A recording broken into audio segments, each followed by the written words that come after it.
تو یہ بھی عرض کیا آپ کی خدمت میں کبھی کہ ایک انسان ایسا ہوتا ہے کہ اپنی معلومات اور علم اور حقائق کے بکسے کو تالا لگا دیتا ہے، بند کر دیتا، جو کچھ ہے نہ اس میں کمی ہوگی نہ بیشی،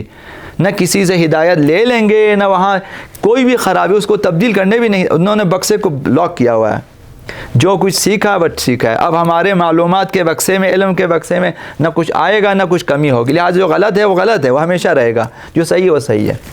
بند کیا ہوتا ہے۔ انسان ایسا نہیں ہوتا، ہمیشہ اس کو کھلا رکھنا چاہیے، بکسے میں گنجائش ہونی چاہیے، معلومات میں جو غلط ہے اسے نکال پھینکیں، جو صحیح ہے اس کو ڈالیں۔ نور کی طرف انشاءاللہ العزیز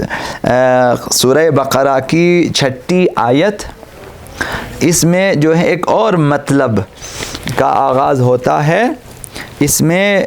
وہ جو متقین کا گروہ تھا جن کے لیے جو ہدایت ہے قرآن، اور جو ہدایت کے اوپر ہے، اور جو لوگ فلاح و کامیابی کی آخری منزل پہ ہے، اور ان کی جو 6 خصوصیات بیان کی، اس کے فوراً بعد ان کے مد مقابل جو گروہ ہیں ان کا تعارف خداوند متعال نے کرایا کہ یہ تو مومنین اور متقین تھے، باقی ان الذین کفروا، باقی جو لوگ کافر ہیں، انکار کرنے والے ہیں، اسلام کو قبول نہ کرنے والے ہیں، ان کے لیے فرمایا پیغمبر اسلام کو ان کے بارے میں آپ فکر مند مت ہو جائیں، سواء علیہم،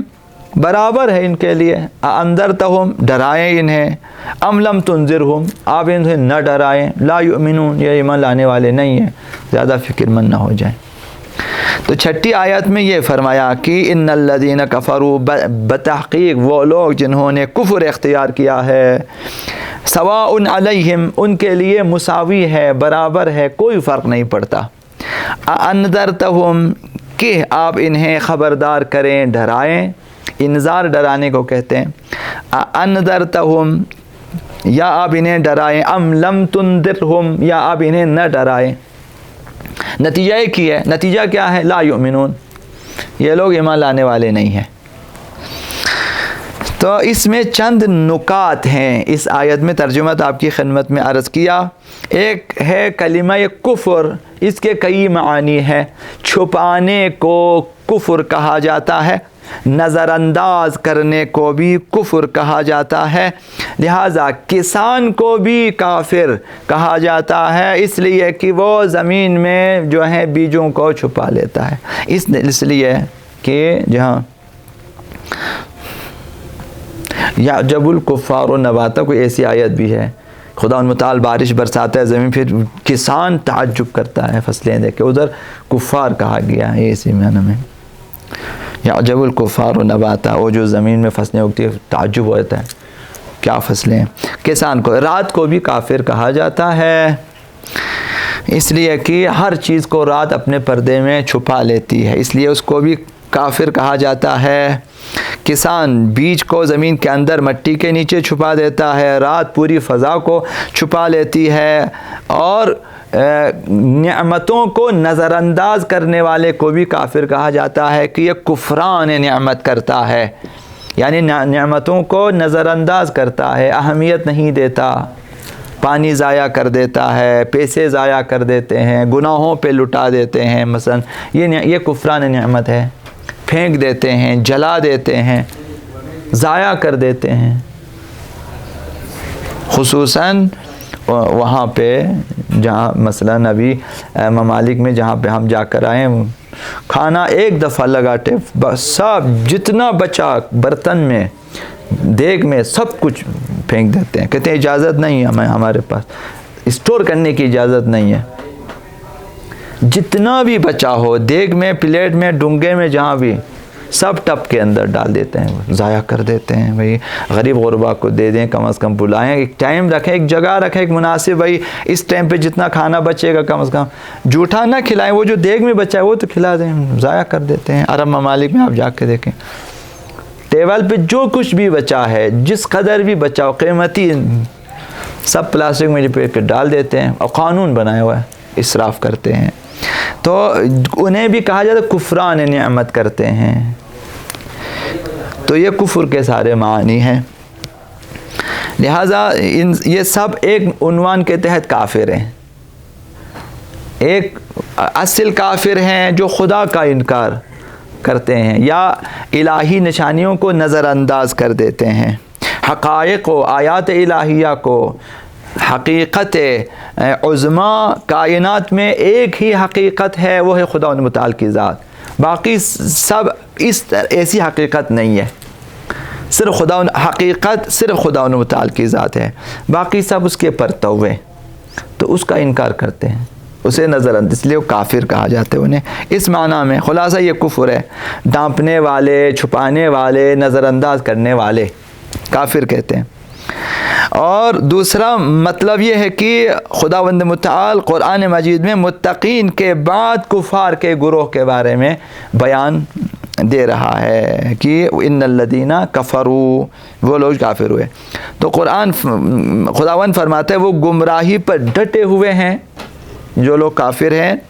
حق کو چھپا لیتے ہیں معلوم ہونے کے بعد بھی، اپنے کردار سے پوری کوشش کرتے ہیں کہ حق کو چھپائیں، حقیقت کو چھپا لیں، جس کی وجہ سے وہ آیات الہی کو قبول نہیں کرتے، معجزات کو جادو کہتے ہیں، قبول نہیں کرتے، انبیاء کی باتوں کو قبول نہیں کرتے، اور کسی بھی قیمت پر تیار نہیں ہے کہ انبیاء کی دعوت کو قبول کریں، دلیل نہیں سنتے، قبول نہیں کرتے۔ لہٰذا انبیاء کی دعوت کے سامنے ان کی حالت یہ ہے کہ دو جگہوں پہ غالباً آیا ہے، ایک یہی آیت ہے کہ ان کی حالت یہ ہے سواء علیہم، ان کے لیے برابر ہے، چونکہ وہ ضدی ہیں، ضد میں آنے کے بعد پھر برابر ہے کہ آپ انہیں ڈرائیں یا نہ ڈرائیں۔ اور دوسری جگہ سورہ شعراء میں فرمایا سواء علینا، خود کفار نے کہا ہمارے لیے برابر ہے، او عزت ام لم تکن من الواعظین، آپ ہمیں نصیحت کریں یا نہ کریں ہم نے ایمان نہیں لانا ہے، خود کفار نے کہا پیغمبر اسلام۔ اس آیت میں خدا نے بتایا یہی چیز ہے، ان کے لیے مساوی، آپ ڈرائیں یا نہ ڈرائیں ایمان لانے والے نہیں ہیں۔ تو لہٰذا اگر زمین ہموار نہ ہو، یعنی دل یعنی دماغ ہموار نہ ہو، تو پھر حالات اگر سازگار نہ ہوں تو انبیاء کی دعوت مؤثر نہیں ہوتی ہے۔ دو چیزیں شرط ہوتی ہیں ہمیشہ کامیابی کے لیے اور ہدایت کے لیے، ایمان کے لیے، ایک جو ہے فاعلیت، فاعل ضروری ہے، اور قابلیت، قابل ضروری ہے۔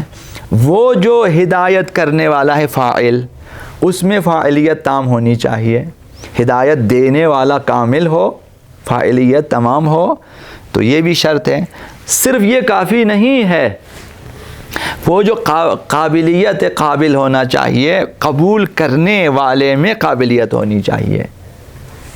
اگر قبول کرنے والے میں زمین ہموار نہ ہو تو پھر مثلا ایک شخص گونگا ہے، بہرا ہے، مثلا جو ہے بے عقل ہیں، تو آپ اسے جتنا واضح نصیحت کریں اس پہ اثر نہیں ہوگا، کیونکہ اس میں قابلیت نہیں ہے، اس میں ہدایات لے کر قبول کرنے کی صلاحیت نہیں ہے، چونکہ فاعلیت تام ہے لیکن قابلیت نہیں ہے، تو یہ شرط ہے۔ تو لہذا انبیاء میں فاعلیت تام ہے، انبیاء میں کوئی کمزوری نہیں ہے، کوئی کمی نہیں ہے، نہ علم کی کمی ہے، نہ اخلاق کی کمی ہے، نہ ایمان کی کمی ہے، کچھ بھی نہیں ہے، لیکن کمزوری آگے امت میں ہے۔ کچھ لوگ ضدی ہیں، انہوں نے ہدایت کے تمام دروازے بند کر دیے ہیں، جس طرح فٹ بال، والی بال، مثلا باسکٹ بال بند ہوتے ہیں، اندر اس کے ہوا بھری ہوتی ہے، اب اسے بقول آغا کراتی کہ اسے سمندر میں ڈالیں، اقیانوس میں بھی ڈالیں آپ، ایک قطرہ پانی اس کے اندر نہیں جائے، کیونکہ منہ بند ہے، اب وہ اندر خالی ہے لیکن پانی نہیں جائے گا اس کے اندر، چونکہ جو ہوا ہے اس کے اندر۔ اسی طرح مغرور انسانوں میں، ضدی انسانوں میں اندر وہی ہوا بھری ہوتی ہے اور منہ بند ہے۔ تو یہ بھی عرض کیا آپ کی خدمت میں کبھی کہ ایک انسان ایسا ہوتا ہے کہ اپنی معلومات اور علم اور حقائق کے بکسے کو تالا لگا دیتا ہے، بند کر دیتا ہے، جو کچھ ہے نہ اس میں کمی ہوگی نہ بیشی، نہ کسی سے ہدایت لے لیں گے، نہ وہاں کوئی بھی خرابی اس کو تبدیل کرنے بھی نہیں، انہوں نے بکسے کو لاک کیا ہوا ہے، جو کچھ سیکھا بٹ سیکھا ہے۔ اب ہمارے معلومات کے بکسے میں، علم کے بکسے میں نہ کچھ آئے گا نہ کچھ کمی ہوگی، لہٰذا جو غلط ہے وہ غلط ہے، وہ ہمیشہ رہے گا، جو صحیح ہے وہ صحیح ہے، بند کیا ہوتا ہے۔ انسان ایسا نہیں ہوتا، ہمیشہ اس کو کھلا رکھنا چاہیے، بکسے میں گنجائش ہونی چاہیے معلومات میں، جو غلط ہے اسے نکال پھینکیں، جو صحیح ہے اس کو ڈالیں، یہ تبدیلی انسان میں آتی رہنی چاہیے۔ تو کفار کی جو ہے مثال یہی ہے کہ وہ جو اسلام کے مقابلے میں آ کر ضدی ہیں تو انہوں نے بند کر دیا ہے کہ بس ہم نے ایسا قبول کرنا ہی نہیں ہے، جو بھی کہیں ہم نے نہیں ماننا ہے۔ جب نہیں ماننا ہے، پیغمبر خدا نے فرمایا کہ آپ زیادہ پریشان نہ ہو جائیں، ڈرائیں نہ ڈریں، ایک ہی چیز ہے، تو آپ اپنا وقت ضائع نہ کریں۔ نتیجہ ہے کہ لا یؤمنون، ایمان نہیں لائیں گے یہ لوگ، چھوڑ دیں، ایمان نہیں لائیں گے۔ باران کی در لطافت طبعش خلاف نیست، بارش ہر جگہ کے لیے مفید ہے، باران کی طبیعت میں لطافت ہے، چونکہ باران رحمت ہے۔ باران کے در لطافت طبعش خلاف نیست، در باغ لاله روید در خارزار خس، باغ ہے، زمین ہموار ہے، اس میں آپ نے زمین کو نرم کیا ہے، آپ نے اس میں ہل چلایا ہے، زمین کو نرم کیا ہے، اس میں آپ نے کھاد ڈالا ہے، زمین ہموار ہے۔ در باغ لاله روید، اس میں پھول کھلیں گے، خارزار میں کانٹوں کی سرزمین میں کانٹے ہی اگیں گے، کیونکہ وہاں جو بیج لگی ہوئی ہے وہ کانٹوں کی ہے۔ جی ہاں، حضرت اقبال نے فرمایا خرما نتوان خورد، آگے ازان خار کی کشتی دیوانہ توان بافت ازان پنبہ کی رشتی۔ صحیح، ابھی تک یاد نہیں کیا آپ نے؟ جی ہاں، خرما نتوان خورد ازان خار کی کشتی، کانٹے بوئے ہیں پورے باغ میں، پھر آپ بولیں اس میں خرما آنا چاہیے، خرما نہیں آئے گا بھائی، آپ نے کانٹے بوئے ہیں۔ خرما نتوان خورد ازان خار کی کشتی دیوانہ توان باف، ریشم چاہیے آپ کو، پھر جبکہ آپ نے وہاں پہ کاٹن کاتا ہے، جب کاٹن کاتیں گے تو کاٹن کے بعد وہ ریشم کا دھاگا نہیں دے گا اس میں۔ دیوانہ توان باف ازان پنبہ کی رشتی۔ تو یہ ہے کہ ہدایت الہی مؤثر ہے، انبیاء کی شفقت اپنی جگہ ہے، مہربان ہے، سب کچھ ہے۔ باران کی در لطافت طبعش خلاف نیست، اس میں تو کوئی کمی بیشی نہیں ہے، لیکن در باغ لال مومن ایمان لے کر آتے ہیں، کفار جہنم کی طرف جاتے ہیں۔ در باغ لاله روید در خارزار خس۔ تو یہ ہے، تو اس میں 3 پیغامات ہیں اس آیت میں۔ پہلا پیغام یہ ہے کہ ضد، دشمنی، جاہلانہ تعصب، ان سے انسان جمود کا شکار ہو جاتا ہے، انسان پتھر بن جاتا ہے، پھر اس پر اثر نہیں پڑتا۔ جب دل پتھر کا ہو جاتا ہے تو پتھر دل پھر نرم نہیں ہو سکتا ہے۔ ثم قست قلوبکم من بعد ذلک فہی کالحجارہ، کبھی انسان ضد میں، جہالت میں، دشمنی میں دل سنگ بن جاتا ہے، گویا پتھر ہے اور اس پر ہدایت کا اثر نہیں ہوتا۔ سواء علیہم، اب وہ پتھر ہے تو فرق نہیں پڑتا، آپ اسے پانی میں رکھیں، باہر نکالیں، ایک ہی چیز ہے، اس پر کوئی خاص اثر نہیں پڑنے والا۔ پتھر نرم نہیں ہوگا، پانی میں رکھیں، ہزاروں سال سے پانی کے اندر ہے، نرم نہیں ہوتا وہ۔ یہ ایک پیغام ہے۔ اور دوسرا پیغام یہ ہے، کفار کے لیے تبلیغ کا طریقہ بشارت نہیں ہے، انذار ہے۔ کافروں کے لیے فرمایا کہ اَأَنذَرْتَهُمْ أَمْ لَمْ تُنذِرْهُمْ، آپ ڈرائیں یا نہ ڈرائیں، بشارت اور خوشخبری کی تو بات ہی نہیں ہے۔ ان تبلیغ کا طریقہ انہیں ڈرانا ہوتا ہے کہ بھئی اگر حق کو قبول نہ کریں، خدا کو قبول نہ کریں، صراط مستقیم قبول نہ کریں تو آگے یہ خطرات ہیں تمہارے لیے اخروی زندگی میں، ڈرانا چاہیے انسان پر جو ہے، اور انہیں خبردار کرنا چاہیے۔ انسان پر اثر انداز نہ ہو، انذار اثر انداز نہ ہو تو اس کے اوپر، جب انذار اثر نہ کرے بشارت بھی اثر نہیں کرے گی، اسے آپ خوشخبریوں سے کے ذریعے بھی، وعدوں کے ذریعے بھی، جنت دکھا کر بھی آپ اسے نہیں لا سکتے۔ جو جہنم سے نہ ڈرے وہ جنت کی لالچ میں بھی آگے نہیں آئے گا۔ لہذا سواء علیہم اَأَنذَرْتَهُمْ أَمْ لَمْ تُنذِرْهُمْ، آپ ڈرائیں یا نہ ڈرائیں، ایک ہی بات ہے ان کے لیے۔ تیسرا پیغام یہ ہے کہ سب لوگوں کے ایمان لانے کا انتظار نہ کریں آپ، کہ ابھی تو 2-3 باقی ہیں، ابھی یہ باقی ہے۔ اگر آپ کی اسکول میں پڑھاتے ہیں، اگر آپ کی کلاس میں 100 بچے ہیں